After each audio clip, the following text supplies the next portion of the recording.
In previous classes, we have learned about acid and base and their some properties. Okay, in today's class, we will learn something new. तो NCERT का एक topic है कि कोई aqueous solution जो है उसमें H प्लस आयन और OH माइनस आयन क्या दोनों ही होते हैं। तो हम लोग उसको समझते हैं थोड़ा डिटेलिंग में। ये कहा जा रहा है कि कोई अगर हमने एसिड लिया तो एसिड हमें पता है कि ये H प्लस आयन देता है और बेस जो है हमें वो OH माइनस आयन देता है। ठीक है, तो कोई सॉल्यूशन लेने में कोई हमने एक्वा सॉल्यूशन लिया, ठीक है, तो ये पूछा जा रहा है कि क्या इस सॉल्यूशन में दोनों ही आयन होते हैं क्या? तो होते हैं, दोनों ही आयन होते हैं, लेकिन उसके हिसाब से हम लोग उसको कैटेगराइज कर देते हैं। तो कैटेगराइज कैसे किया जा रहा है, तो हम लोग उसको सिंपल बहुत ही आसान भाषा में सीखेंगे। जैसे एक होता है पहला न्यूट्रल सॉल्यूशन। तो न्यूट्रल सॉल्यूशन कहने का मतलब ये है कि इसमें concentration of H plus ion is equal to concentration of OH minus ion. देखिए, हमने जो ये स्क्वायर ब्रैकेट लगाया है ना, ये स्क्वायर ब्रैकेट जो है वो कॉन्सेंट्रेशन को बताता है। तो अगर सॉल्यूशन में H प्लस का कॉन्सेंट्रेशन और OH माइनस का कॉन्सेंट्रेशन दोनों सेम है तो उसे हम लोग न्यूट्रल सॉल्यूशन कहते हैं। हम लोग बात करते हैं दूसरा एसिडिक सॉल्यूशन के बारे में। तो एसिडिक सॉल्यूशन क्या कहलाएगा? जब हम लोगों का H प्लस आयन का कॉन्सेंट्रेशन OH माइनस आयन के कॉन्सेंट्रेशन से ज़्यादा हो तो हम लोग उसे एसिडिक सॉल्यूशन कहेंगे। उसके बाद हम लोगों का आ जाता है बेसिक सॉल्यूशन। बेसिक सॉल्यूशन में ये है कि अगर H प्लस आयन का कॉन्सेंट्रेशन OH माइनस आयन से कम हो, it means OH minus ion जो है H प्लस से ज़्यादा हो, तो हम लोग उसे कहते हैं बेसिक सॉल्यूशन। तो इससे हमने ये समझा कि किसी भी एक्वस सॉल्यूशन में H प्लस आयन और OH माइनस आयन दोनों ही होता है। हाँ, उनके कॉन्सेंट्रेशन के अमाउंट के हिसाब से हम लोग डिसाइड करते हैं कि वो तीनों किस टाइप के सॉल्यूशन में आते हैं। एसिड या बेस को पहचानने के लिए हम लोग इंडिकेटर का यूज़ करते हैं। इंडिकेटर के यूज़ से ये पता चलता है कि कोई सब्सटेंस एसिड है या बेस है, लेकिन इंडिकेटर की मदद से ये पता नहीं चलता कि वो एसिड का स्ट्रेंथ कितना है या बेस का स्ट्रेंथ कितना है। तो एसिड या बेस का स्ट्रेंथ पता करने के लिए हम लोग यूज़ करते हैं पीएच स्केल। पीएच स्केल पे कुछ वैल्यूज़, एक कुछ नंबर्स इंडिकेटेड रहते हैं, उसी के हिसाब से हम लोग डिसाइड कर सकते हैं कि वो एसिड का स्ट्रेंथ कितना है। तो पीएच स्केल में सबसे पहले ये जान लीजिए कि पी का जो मतलब होता है, ग्रीक वर्ड में इसको बोला गया है पोटेंज, और पोटेंज का मीनिंग होता है पावर। और जो एच का मतलब होता है वो होता है concentration of H plus ion. ठीक है, तो ये पीएच का मतलब हो जाता है power of H plus ion. ठीक है, तो इसी power of H plus ion को मेजर करने के लिए एक स्केल लिया गया है। कुछ उस स्केल में आप देखिएगा कि 0 से लेके लास्ट 14 तक नंबर इंडिकेटेड रहता है। मिडिल पार्ट में आपका आ जाएगा 7। ठीक है, ये बताया गया है कि 7 से अगर हम लोग नीचे आ रहे हैं, जितना वैल्यू कम आता है उतना एसिडिक प्रॉपर्टी बढ़ता है। ठीक है, वैसे ही अगर हम लोग 7 से ऊपर जाते हैं तो उतना ही बेसिक प्रॉपर्टी बढ़ता है। तो इससे ये पता चला हमें कि 0 से 7 तक में जो भी सब्सटेंसेस हैं उनका नेचर होगा एसिडिक, और 7 से 14 में जो भी होगा उनका होगा बेसिक। जितना कम वैल्यू होगा 7 से नीचे उतना ज़्यादा एसिडिक होगा। ठीक है, जितना ज़्यादा वैल्यू होगा 7 के बाद उतना ज़्यादा बेसिक होता है। ठीक है, अब बात आ जाती है कि नंबर तो पता चल गया कि ये नंबर से हम लोग डिसाइड कर सकते हैं कि एसिड है या बेस है, उसका स्ट्रेंथ कितना है। लेकिन एक क्वेश्चन आता है कि ये नंबर कहाँ से पता करेंगे? ये नंबर का तो कोई होना चाहिए ना कैलकुलेशन, कहाँ पे हम लोग इस नंबर को जानेंगे? तो पीएच का जो वैल्यू है, तो पीएच का वैल्यू निकालने के लिए पीएच वैल्यू निकालने के लिए आपको चाहिए यूनिवर्सल इंडिकेटर। यूनिवर्सल इंडिकेटर होता क्या है? यूनिवर्सल इंडिकेटर जो है ना वो मिक्सचर है बहुत सारे इंडिकेटर्स का। ठीक है, तो यूनिवर्सल इंडिकेटर जो है वो मिक्सचर होता है बहुत सारे इंडिकेटर का। इसका मतलब ये हुआ कि यूनिवर्सल इंडिकेटर है ना वो डिफरेंट कलर्स दिखाता है, डिफरेंट कलर शो करेगा डिफरेंट हाइड्रोजन कॉन्सेंट्रेशन के लिए। मतलब जैसा जैसा उसका H प्लस आयन ज़्यादा या कम होगा, ओ OH माइनस आयन ज़्यादा या कम होगा, उसके हिसाब से उसका कलर भी बदलता रहेगा। ठीक है, तो इसी का यूज़ करते हैं हम लोग यूनिवर्सल इंडिकेटर का पीएच का वैल्यू निकालने के लिए। तो हम लोगों को ये पता चल गया कि यूनिवर्सल इंडिकेटर क्या होता है और पीएच स्केल क्या होता है। पीएच स्केल पे आप एसिड का स्ट्रेंथ मेजर कर सकते हैं कि उसका वैल्यू कितना है, और यूनिवर्सल इंडिकेटर से हम लोग ये पता कर सकते हैं कि पीएच वैल्यू कितना होगा उसका। ठीक है, तो अब हम लोग अगले टॉपिक पे चलेंगे। हमारे डेली लाइफ में पीएच बहुत ही इंपॉर्टेंट रोल प्ले करता है। एनिमल या प्लांट के केस की बात करते हैं तो कोई भी लिविंग ऑर्गेनिज्म का जो पीएच रेंज होता है वो होता है 7 से 7.8। अब इसी रेंज के बीच में कोई भी लिविंग ऑर्गेनिज्म अच्छे से रह सकता है। अब लिविंग ऑर्गेनिज्म की बात किए तो हम लोग ह्यूमन बॉडी की बात कर लेते हैं। ह्यूमन बॉडी में एसिड का अमाउंट अगर बढ़ जाए, इट मीन्स पीएच वैल्यू घट जाए, तो हम लोगों को प्रॉब्लम हो जाती है। अब अगर एक्वेटिक एनिमल यानी जो जानवर या जो प्लांट है वो पानी में रहते हैं, उनमें अगर पीएच वैल्यू घट जाए, इट मीन्स अगर उनका एसिड का अमाउंट बढ़ जाए, तो उनको रहने में वहाँ भी परेशानी होती है। सॉइल की बात करते हैं, जो आसपास हमारा ज़मीन होता है, ज़मीन में अगर पीएच का वैल्यू घट जाता है या बढ़ जाता है तो ज़मीन की फर्टिलिटी भी अफेक्टेड होती है। इससे हम लोग ये कह सकते हैं कि पीएच वैल्यू जो है वो एनिमल या प्लांट के लाइफ को अफेक्ट करता है। अब इसी तरह हम लोग समझेंगे pH of soil. PH of soil अब है क्या कि अगर सॉइल जो हमारे आसपास जो मिट्टी रहती है उसका पीएच वैल्यू लेस देन 7 हो जाए, या मैं इसको सिंपल ऐसे बताऊं कि पीएच वैल्यू अगर डिक्रीज हो रहा है, ठीक है, तो पीएच वैल्यू अगर डिक्रीज होगा तो क्या अमाउंट बढ़ रहा है? एसिड का अमाउंट इंक्रीज हो रहा है। इट मीन्स सॉइल जो है वो कैसा हो गया?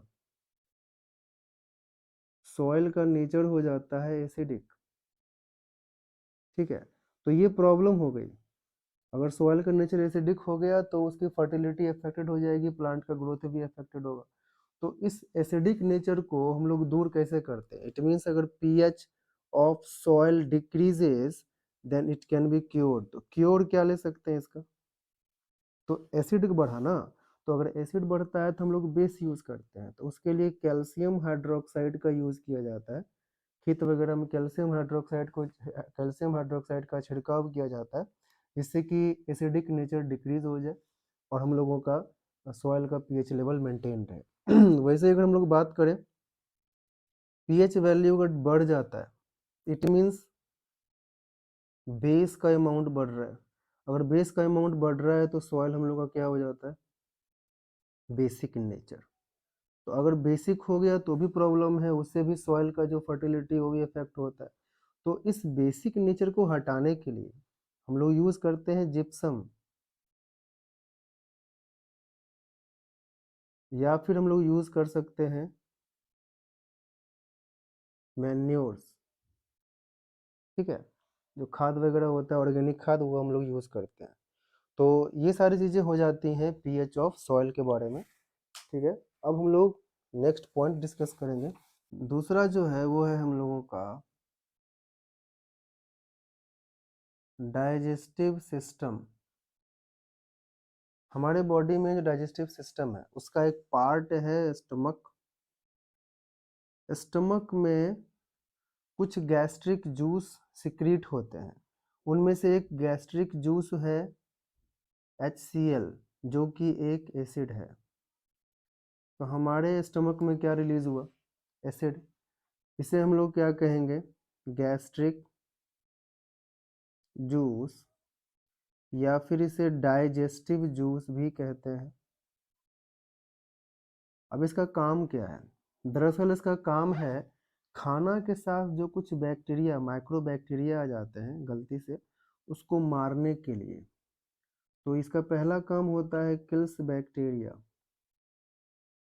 ठीक है। दूसरा काम है इसका makes medium acidic, makes medium acidic. ऐसा क्यों करता है? ऑब्वियस सी बात है, अगर HCl ऐड होगा खाने में तो वो मीडियम तो एसिडिक हो ही जाएगा। तो एसिडिक बनाने से क्या फ़ायदा? तो गैस्ट्रिक जूस में ना 3 पार्ट होते हैं, ठीक है। हमारे स्टमक में 3 जूस रिलीज होते हैं। इसमें से पहला होता है HCl, दूसरा होता है म्यूकस, और तीसरा होता है हम लोगों का पेप्सिन, ठीक है। तो ये जो पेप्सिन है, इसका काम होता है प्रोटीन को तोड़ने में। पेप्सिन का काम होता है प्रोटीन, खाने में जो प्रोटीन होता है उसको तोड़ने में। तो जब तक मीडियम एसिडिक होगा नहीं तब तक पेप्सिन एक्टिवेट नहीं होता। पेप्सिन सोया हुआ रहता है, ठीक है। तो उसको एक्टिवेट करने के लिए, या उसको बोले कि उसको अच्छे से काम करने के लिए एसिड चाहिए। तो इसके लिए एसिडिक बनाने का यही मकसद हुआ कि पेप्सिन वर्क्स बेस्ट,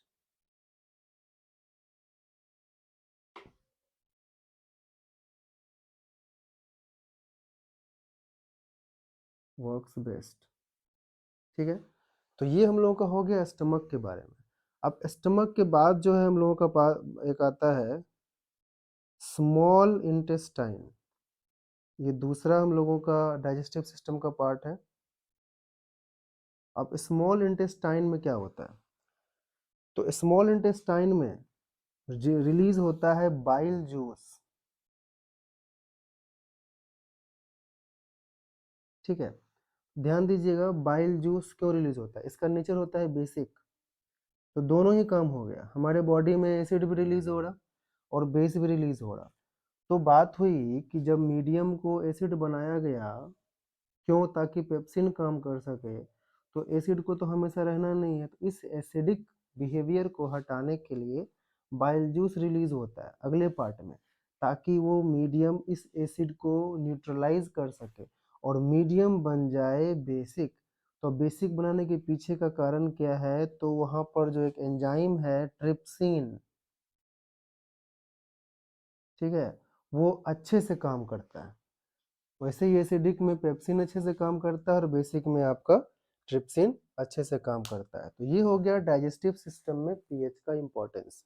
अब अगला देखेंगे, नेक्स्ट है हम लोगों का टूथ डिके। टूथ डिके में होता क्या है? तो टूथ डिके में जो हम लोगों के दांत का जो सबसे बाहरी ऊपरी लेयर रहता है उसे हम लोग इनेमल कहते हैं, ठीक है। इनेमल जो है उसका जो कैल्शियम, उसका केमिकल फॉर्मूला है, केमिकल नेम वो है calcium phosphate.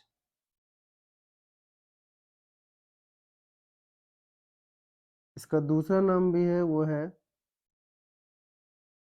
Calcium hydroxy apatite. तो होता क्या है? तो टूथ डीके में जब माउथ का पीएच वैल्यू लेस देन 5.5 हो जाए तो टूथ डीके स्टार्ट हो जाता है, ठीक है। कब होता है लेस देन 5.5? जब बैक्टीरिया जो हमारे माउथ में रहता है, बैक्टीरिया डिग्रेड। किसको डिग्रेड? मतलब डिग्रेड मतलब तोड़ना। किसको डिग्रेड करता है? तो शुगर और फूड पार्टिकल्स। हमारे शरीर में, हमारे मुंह में खाना खाने के बाद कुछ शुगर और फूड पार्टिकल्स बचे रह जाते हैं, तो बैक्टीरिया डिग्रेड करके इसको कन्वर्ट कर देता है एसिड में। जैसे ही एसिड का अमाउंट हमारे माउथ में बढ़ता है वैसे ही पीएच का वैल्यू घटने लग जाता है, तो इनेमल जो है वो खराब होने लग जाएगा, ठीक है। इसका क्योर करने के लिए हम लोग, पहले तो अच्छी बात है कि हमेशा दांत को साफ रखिए, खाना खाने के बाद सफाई कीजिए, लेकिन टूथपेस्ट का यूज़ करते हैं। टूथपेस्ट का इसलिए यूज़ किया जाता है क्योंकि इसका नेचर होता है बेसिक, और हमारे माउथ में रहता है एसिड। तो ये एसिड और ये बेस एक दूसरे को कट कर देता है। ठीक है, तो ये हो गया हम लोगों का टूथ डीके। नेक्स्ट पे चलते हैं। नेक्स्ट है self defence bye animal and plant. क्या होता है? तो कुछ एनिमल हैं और कुछ प्लांट हैं जो अपने आप को डिफेंड करते हैं दुश्मन से। तो उसके लिए अगर हम लोग बात करें हनी बी की, हनी बी और रेड एंट की बात करें, तो इनके स्टिंग में, हनी बी या रेड एंट के स्टिंग में होता है फॉर्मिक एसिड। ठीक है, फॉर्मिक एसिड का दूसरा नाम है मिथेनोइक एसिड। मिथेनोइक एसिड, ठीक है। इसका फॉर्मूला होता है HCOOH। तो जब ये किसी को काटेगा यानी स्टिंग अपना चुभो देगा तो उसमें फॉर्मिक एसिड इंजेक्ट कर देता है, जिस वजह से स्किन पे बर्निंग होने लग जाता है, रेडनेस आ जाता है और इरिटेशन होता है। तो इसका क्योर कैसे किया जाए? तो क्योर में आप ले सकते हैं सोप, बेकिंग सोडा, जिसमें बेस हो, ज़्यादा अमाउंट में बेस हो, वो आप यूज़ कर सकते हैं, जिससे कि ये जो एसिडिक नेचर है, जो एसिड प्रॉपर्टी एसिड है, वो न्यूट्रलाइज हो जाए। क्योंकि यहाँ पर है आपका बेस और ये है एसिड, और एसिड और बेस दोनों एक दूसरे को न्यूट्रलाइज कर देते हैं। वैसे ही एक आता है प्लांट में, ये तो एनिमल हो गया। एक प्लांट में आता है नेटल प्लांट। ठीक है, इसके जो पत्ते होते हैं ना, वो सुईदार मतलब कटीले होते हैं, तो उसमें भी फॉर्मिक एसिड होता है। ठीक है, और ये फॉर्मिक एसिड है तो वैसे ही ये भी इरिटेशन करेगा, रेडनेस ला देगा स्किन पे। तो इसका जो क्योर है ना, क्योर देखिए, एक तो ऐसा है कि नेचर ने हम लोगों के साथ कुछ, मतलब नेचर ने सब कुछ पहले से ही फिक्स करके रखा है। जहाँ पे नेटल प्लांट होगा तो वहाँ ऑब्वियस सी बात है, कोई ना कोई किसी न किसी को चुभेगा, फॉर्मिक एसिड उसके बॉडी में जाएगा। तो नेटल प्लांट के आसपास एक और प्लांट होता है, इसको डॉग प्लांट कहा जाता है। डॉग प्लांट, इसे र्यूमेक्स के नाम से भी जानते हैं। देखिए, नटल प्लांट ने क्या किया, फॉर्मिक एसिड डाल दिया, हमारे बॉडी में इरिटेशन होने लग गया, जलन होने लग गई। उसके आजू बाजू में अगर आप पहचान लेंगे कि डॉग प्लांट कैसा होता है, तो उसका पत्ता तोड़ के उस जगह पे रगड़ लीजिएगा, तो वो इसका इफेक्ट को कम कर देता है। तो ऐसा क्या होता है, तो डॉग प्लांट जो होता है वो बेसिक नेचर का होता है। इसीलिए एक ने इरिटेशन दिया, पेन दिया, तो वहीं आसपास कोई रहता है जो कि उस पेन से आज़ाद कर देता है। बाकी अगर है तो आप सोप का यूज़ कर सकते हैं, आप बेकिंग सोडा का यूज़ कर सकते हैं। तो ये हो जाता है हम लोगों का self defence by plant and animal. Acid rain कब कहलाता है? नॉर्मल अगर एसिड है, नॉर्मल अगर रेन होता है तो उसमें कार्बोनिक एसिड होता है। कार्बोनिक एसिड जो उतना हार्मफुल नहीं होता। कार्बोनिक एसिड का फॉर्मूला होता है H2CO3, उतना हार्मफुल नहीं होता है। लेकिन जब पीएच का वैल्यू लेस देन 5.6 होने लग जाए, मीन्स एसिड का अमाउंट जब उसमें बढ़ने लग जाता है, तब हम लोगों का कहलाता है एसिड रेन।